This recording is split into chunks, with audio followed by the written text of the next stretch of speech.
Bien. Bonjour à tous.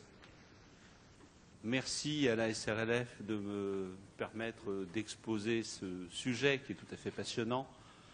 Merci au chairman et par pitié, soyez gentils, ne soyez pas méchants avec les orateurs, ne vous moquez pas d'eux. L'immunoparalysie. Mais non, c'est pas le bon mot. C'est pas le bon mot du tout. Le bon mot, c'est celui-là. La putréfaction et la fermentation. Voilà, au 19e, on s'interrogeait quand même, et je vous ai mis des photos des leaders de l'époque. Piori, Fels, Piori, le premier qui a dit septicémie. Fels et Cause, les premiers qui ont dit que la septicémie, c'était des petites bêtes dans du sang.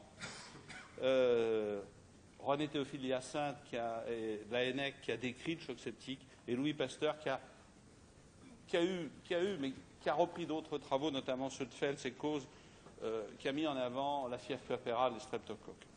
Alors, vous voyez, ce travail sur la présence des infusoires et l'état du sang au cours des maladies infectieuses de Louis Cause et Victor Fels, c'est un travail qui est important, dans lequel ils disent qu'il y a un rapport direct entre les accidents de l'infection et les petits organismes étrangers qui viennent jouer dans le sang le rôle de ferment et se reproduire. Il ressemble beaucoup au bâtonnet immobile de l'enduit gingival. Intéressant. On fait le point, il y a la querelle des anciens et des modernes, et la Cassagne à l'époque, en 1872, tout ça c'est la deuxième partie du 19e, va faire le point et va nous décrire ce qu'est un choc septique. C'est une putridité morbide avec de la stupeur, de la dynamie, des hémorragies, de la suffusion ictérique, de l'imbibition hémorragique. Et ce qui est intéressant, c'est qu'il explique que ça survient avant la mort et que c'est constaté aussi après la mort. Bon, le point a été fait, je ne vois pas pourquoi on a continué à travailler. Pourtant, certains ont cherché et ont eu l'idée, au XXe siècle, de dire non, tout ça c'est l'inflammation. Et l'inflammation, c'est un agent pathogène qui inflamme un organe, douleur, rebord, chaleur, extension systémique. Et comme tout le monde meurt à l'époque, si vous regardez les chiffres, j'ai colligé la mortalité de quelques études de l'époque, entre 65 et 75, le choc septique meurt beaucoup quand même. Peu de patients survivent. On a une mortalité qui oscille entre 100% et 55%. Et ils meurent vite. Voilà cette série autopsique en 55 qui montre que les patients meurent en moyenne à 47 heures. Donc effectivement, il est probable qu'ils meurent d'inflammation. D'ailleurs, toute la recherche va en découler et on va s'intéresser à cette phase initiale. Et cette phase initiale, Bruce Butler, par exemple, à New York, est un des hommes qui a démonté le système en nous disant que le TNF, la cachectine, joue un rôle essentiel dans la mortalité de ces patients. Pourquoi? Parce qu'elle reproduisait le choc septique. Et puis parce que quand on utilisait des anticorps, et là vous voyez l'utilisation des anticorps 6 heures avant, 3 heures avant, on améliore le pronostic de ces animaux. Par contre, on s'aperçoit, on aurait dû être méfiant, quand on le fait en même temps, ça ne marche pas. Quelques années après, mais c'est quasi simultané, les deux travaux se font ensemble. Charles Dinarello, à Boston, travaille sur l'IL1 et va nous montrer que l'IL1 et le TNF jouent un rôle synergique, qui sont déclenchés par l'injection de LPS, qui provoquent des dégâts diffus. Là, je vous ai montré des poumons avec des lésions liées au TNF seul, et puis des lésions liées à l'injection simultanée d'interleukine 1 et de TNF. En passant, il montre aussi l'effet très bénéfique des anti-inflammatoires non stéroïdiens à l'époque. Bon voilà, et on va aboutir à cette cascade de cytokines pro-inflammatoires. Et puis on va donc en penser que les patients décèdent de cet état hyper-inflammatoire, et je pense qu'on n'a pas tort. On va aller chercher dans les organes, voir s'il y a une réalité à tout ça, et quand on prend par exemple des travaux sur la péritonite du dialysé, on va constater qu'il y a une sécrétion d'interleukine qui est multipliée par 6 quand on prélève un macrophage dans le péritoine d'un dialysé infecté et qu'on le stimule. Donc il y a bien une hyperréactivité de ces macrophages péritonéaux. Et de même, dans la pneumopathie bactérienne, on peut montrer que les macrophages qui sont prélevés dans le lavage, si on les stimule avec du LPS ou avec un autre stimulant moins spécifique, on a une augmentation des taux de cytokines pro-inflammatoires quand ces macrophages sont prélevés du côté infecté ou quand on le compare à des patients qui ne sont pas infectés. D'autres études, l'étude de Sutter, qui est ancienne, sur le SDRA, vont montrer que non seulement dans l'organe infecté, il y a une hyperinflammation, mais à distance de l'infection, il y a une inflammation. Et là, cette étude, qui est assez ancienne, nous montre qu'il y a une augmentation de TNF-alpha en bleu, de TNF-alpha à gauche, puis d'IL-1-bêta dans le SDRA vrai, en bleu. Et bien plus tard, l'équipe d'Edouard Abraham mettra en évidence la relation entre cette augmentation des cytokines pro-inflammatoires dans le poumon au cours des SDRA, notamment septiques, et l'expression de NF-κB, qui est le facteur transcriptionnel pro-inflammatoire par excellence. D'autres équipes, en France par exemple, celle de Fabienne Tamion, mettent en évidence que le tube digestif est capable de souffrir, toujours à distance, après une stimulation non spécifique, hémorragique ou septique, mais septique notamment, et on s'aperçoit que l'inflammation peut toucher des organes très à distance du lieu de l'infection. Intéressant.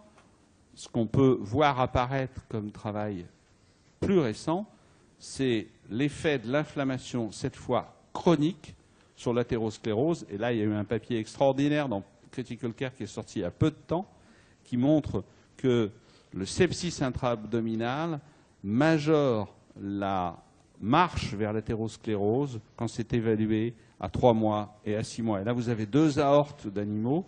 Les plaques oranges correspondent aux plaques athéromateuses. Vous avez en haut les animaux témoins et en bas les animaux septiques. Vous voyez qu'il y a beaucoup plus de plaques oranges.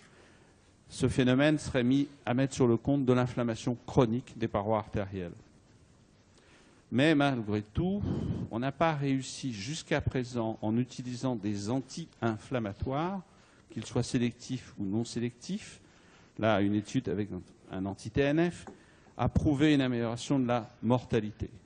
Et l'amélioration de la mortalité qui a existé sur cette première phase du choc septique, elle est plus le fait de l'antibiothérapie précoce et de nos démarches symptomatiques, j'entends par là une bonne ventilation, une bonne réanimation. Alors au XXIe siècle, on a commencé à se poser la question, à la fin du XXe, la question de l'immunodépression. Pourquoi on s'est posé la question de l'immunodépression? Parce que l'inflammation n'explique pas tout. Parce que les malades, finalement, décèdent plus tard. Et ça, on ne le comprend pas. Alors, il y a ce premier papier de Corinne Alberti qui montre que si vous regardez les patients qui décèdent de sepsis sévère et de choc septique, les 2 courbes du haut, si vous regardez bien, les courbes, elles ne sont pas toutes droites, elles s'aplatissent, certes, mais la pente persiste jusqu'à 40 jours. Et si on regarde les choses de façon encore plus lointaine, c'est l'étude de Quartin, qui est extrêmement complexe à interpréter parce que le modèle est très particulier. Lui, il a observé la survie des patients vis-à-vis d'une population modélisée, théorique, témoin, à 4-5 ans. Et à 4-5 ans, on observe encore une surmortalité. Donc, quelque chose existe, est induit par le choc septique ou le sepsis sévère et provoque probablement le décès plus tardif des patients. Il ne s'agit plus de la vague pro-inflammatoire initiale. Alors on a différentes explications. Voilà la modélisation habituelle qu'on en fait. Il y a un syndrome d'inflammation systémique très intense, initial, à point de départ local, puis généralisé, qui va agresser les organes. Et on décrit une compensation, une réaction compensatrice, le plus souvent décrite comme secondaire et plus tardive, mais en fait on peut s'apercevoir qu'elle existe d'emblée. Il y a des gens qui y avaient pensé avant. C'est entre autres des travaux dans les années 80 qui montrent des altérations des populations lymphocytaires au cours de l'infection. Et des altérations qui vont dans le sens de l'immunodépression. Ce papier qui est publié dans AMJMed montre qu'il y avait une diminution des lymphocytes totaux, une diminution des helpers, une diminution des cytotoxiques, élément quand même essentiel à la lutte contre l'infection. Et ils trouvent une corrélation, les auteurs trouvent une corrélation entre ces anomalies et la mortalité. Deuxièmement, je ne vais pas vous l'expliquer de façon temporelle, mais si on regarde les arguments expérimentaux et cliniques qui plaident pour l'immunosuppression, on en trouve une série qui sont mis en évidence assez récemment. Encore que l'équipe de Bichat avait parlé, je me souviens de très vieux abstracts ici à la SRLF concernant les médiastinites et la réaction du CMV au cours des médiastinites. C'était très précurseur comme travail. Mais voilà, maintenant ça y est. Tout le monde constate la réactivation de certains virus au cours du choc infectieux, au cours des infections graves. Cette réactivation, elle est présente chez 30 à 40% des patients. Il n'est pas facile de savoir si elle s'accompagne d'une surmortalité, mais en tout cas, elle s'accompagne d'une augmentation de la durée de séjour, de la durée de ventilation. Et donc, on peut penser qu'elle est pathogène. On considère qu'elle est liée, comme chez les greffés, à une baisse de l'immunovigilance. On a des modèles expérimentaux aussi qui nous intéressent beaucoup. Ce modèle-là est extraordinaire. C'est un modèle de souris qui est soumis à une double attaque. Une première attaque qui est une ligature sécale, et la deuxième agression est l'inoculation intratrachéale d'Aspergillus fumigatus AJ7. Quand on prend des souris qui ont simplement, c'est un modèle de ligature sécale non létale qui, avec antibiotiques, survit. Quand on prend des souris témoins, il ne se passe rien. Quand on prend les souris qui ont eu une ligature sécale plus l'inoculation et on regarde le poumon par la suite, on constate une prolifération intrapulmonaire d'Aspergillus énorme. Et si on regarde les survies, en rouge, vous avez la survie de souris soumises à une péritonite simplex, et en vert et bleu, les deux courbes de mortalité, correspondent à des animaux qui ont eu cette deuxième agression après péritonite fécale. Et on peut constater que la présence d'Aspergillus lors du administré chez les témoins ne provoque aucune pathologie pulmonaire sur les souris témoins, que la ligature sécale seule ne provoque pas le décès, mais que par contre l'association des deux provoque le décès. Les souris qui ont été soumises à une péritonite sont beaucoup plus sensibles à l'administration d'Aspergillus dans la trachée. Le même travail a été réalisé par l'équipe de Cochin en montrant que quand on soumettait un animal, c'est la courbe du bas, à une ligature sécale plus une administration de Pseudomonas aeruginosa dans la trachée, ces animaux mouraient plus que les témoins à qui on inocule du pio, et on retrouve plus de bactéries dans la rate que chez les témoins. Donc c'est un argument qui plaide pour une immunodépression induite par la péritonite, donc induite par le choc septique. Donc on va observer un certain nombre de désordres qui vont concerner la sécrétion de cytokines, l'expression de récepteurs solubles, l'expression de médiateurs solubles, l'apoptose lymphocytaire, des anomalies lymphocytaires, on va dire, et puis des anomalies des cellules qui présentent l'antigène. Et certaines de ces cellules vont même elles-mêmes être immunosuppressives. Les altérations lymphocytaires, Richard Hotchkiss montrait que chez les patients en choc infectieux et qui décédaient de choc infectieux, il n'existait plus de follicules lymphoïdes dans la rate, ni B ni T. Quand il comparait ça à des rates traumatiques ou à des gens à qui on avait enlevé la rate pour d'autres raisons. Nous-mêmes, nous avons montré que très précocement, à J0 et de façon durable, on avait une altération de toutes les populations lymphocytaires par apoptose, aussi bien les CD3, CD4, CD8 et que les B. En rouge, l'apoptose lymphocytaire dans la situation de choc septique comparée aux autres patients, contrôle, infectés simplement ou en choc non septique.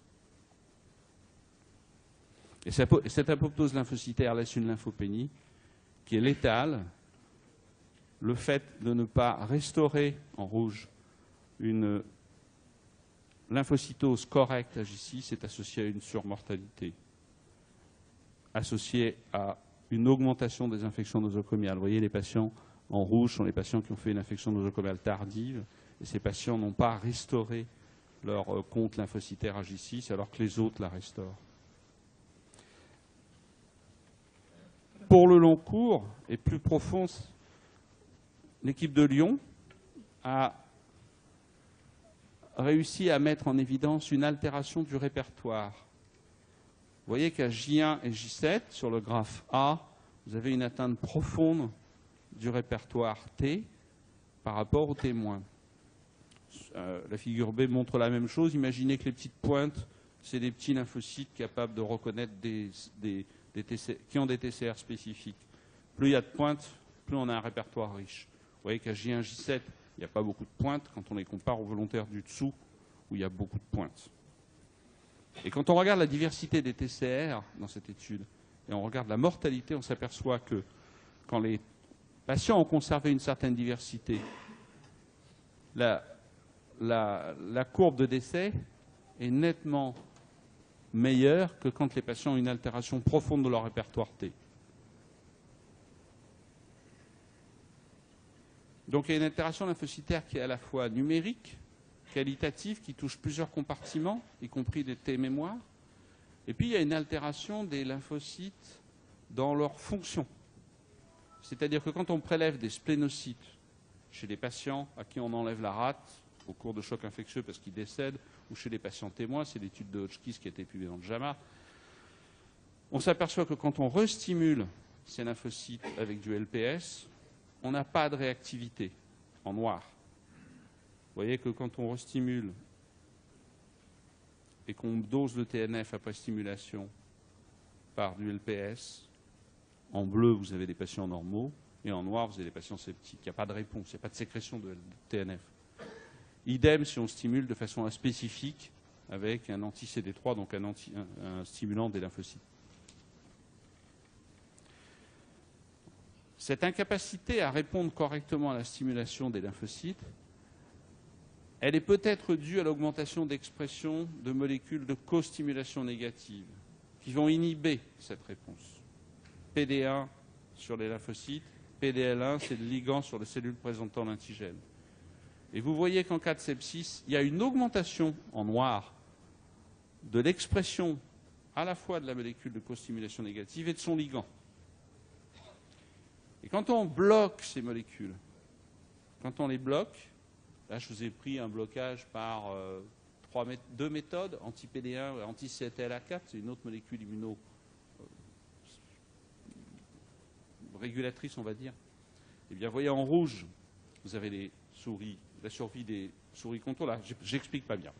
Le modèle, c'est une souris à qui on crée une péritonite expérimentale par ponction ligature sécale et à qui on inocule à J3, J4 du candidat.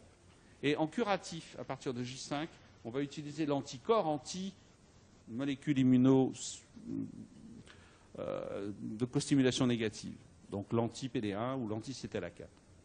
Mais on s'aperçoit que quand on bloque ces molécules de co-stimulation négative, on améliore la survie, c'est les courbes bleues et rouges. Donc ces molécules de co-stimulation négative ont l'air d'avoir un effet qui est réel sur la survie des animaux. Bon. Et on s'aperçoit que chez l'homme, elles sont modifiées dans le même sens, selon les mêmes concepts. En dehors de cette atteinte numérique des lymphocytes, qualitative de leur fonction, les lymphocytes apoptotiques en eux-mêmes ont probablement un effet anti-inflammatoire. C'est ce qu'avait montré Richard Hodgkin dans ce travail, PNAS en 2003, c'est un petit peu ancien, mais quand on injecte des lymphocytes, quand on prend une souris et qu'on crée un sepsis expérimental, c'est toujours le même mode, ligature sécale, et qu'on lui injecte des lymphocytes nécrotiques, on améliore la survie en augmentant, entre guillemets, les défenses immunitaires, et des lymphocytes apoptotiques, on diminue la survie, plutôt, entre guillemets, par immunoparalysie. Donc, en eux-mêmes, les corps apoptotiques ont probablement un effet négatif. Parallèlement à cette atteinte lymphocytaire, il y a une altération des cellules qui présentent l'antigène. Papier ancien, dans une très bonne revue, Journal of Clinical Investigation, par l'équipe française, l'équipe de Jean-Marc Cavaillon à l'époque, et l'équipe de Jean Carlet, qui montrait que les monocytes, en rose, vous avez la capacité des monocytes à sécréter sous stimulation les cytokines dont on a besoin. Il y a un alpha, il y a un bêta, TNF-alpha, il y a le 6. On a besoin de ça pour se défendre. Et en gris, c'est ce qui se passe quand on prend des monocytes de patients infectés. Donc, ils étaient parmi les premiers à mettre en évidence que les monocytes étaient, on ne sait pas trop comment dire, déactivés, désactivés, paralysés, régulés. En fait, après, un peu plus disséqué le phénomène et on s'aperçoit que ça concerne aussi des molécules de présentation, HLA-DR. Ici, c'est un travail où on montrait qu'il y avait une diminution plus importante dans les chocs infectieux de l'expression d'HLA-DR et que c'était relié à la mortalité, que c'était relié à l'infection secondaire. Et l'équipe de Jérôme Pugin avait mis en évidence, dans les mêmes périodes, que ce phénomène était en partie lié à une internalisation d'HLA-DR. Là, vous voyez, chez les monocytes sains, la couronne verte, c'est une visibilité des molécules HLA-DR avec une certaine forme de microscopie en microscopie confocale. La couronne verte témoigne que la molécule est exprimée à la surface, alors que chez les patients septiques, il n'y a plus de couronne et on en trouve partout dans le cytoplasme. HLA-DR est internalisé. Ils ont montré que ce phénomène était probablement partiellement lié à l'IL-10, qui joue un rôle dans l'internalisation, et nous, on montrait dans la même période qu'il y avait un autre phénomène qui intervenait, à savoir la réduction d'expression des protéines à la surface, là, dans le choc septique, est associée à une réduction des ARN messagers et est associée à une baisse d'expression du facteur transcriptionnel qui régule tout ça. Donc il y a des mécanismes qui sont variés, nucléaires et extranucléaires. Il y a d'autres molécules qui sont touchées. Ça, c'est par exemple le récepteur du GM-CSF qui est essentiel à la croissance des monocytes et à leur transformation. Eh bien, le récepteur du GM-CSF est profondément altéré au cours du choc infectieux. Les autres cellules qui présentent l'antigène, les dendritiques par exemple, disparaissent de la rate. Et cette disparition est associée à une disparition dans le sang. Et là, vous voyez ce travail qui est encore un travail de l'équipe de Cochin qui nous montre, partie droite du schéma, les chocs septiques SS par rapport aux non-chocs septiques, un effondrement des dendritiques myéloïdes et plasmacytoïdes. Et cet effondrement, quand il persiste à J7, ce sont les figures, vous avez J1, J3, J7, et quand cet effondrement persiste, eh bien, il est associé à l'infection nosocomiale. Vous voyez qu'en blanc, les patients qui vont restaurer leur chiffre de dendritique sont ceux qui ne feront pas d'infection nosocomiale. Donc les modifications qu'on observe, elles ne paraissent pas uniquement adaptatives, elles sont associées à de l'infection et de la mortalité. Conclusion, on peut se dire, mais rappelez-vous la putridité morbide, hein, donc tout va évoluer, qu'il y a deux phénomènes. Il y a un phénomène inflammatoire, c'est évident, qui est initial, très violent, et qui a dû être responsable, et qui est encore responsable de la mort de certains patients. Au même moment, il y a un phénomène immunosuppresseur qui n'apparaît pas dans les toutes premières heures, parce que ce n'est pas ça qui nous préoccupe, ce n'est pas de ça dont décèdent des patients, mais il est présent tout de suite.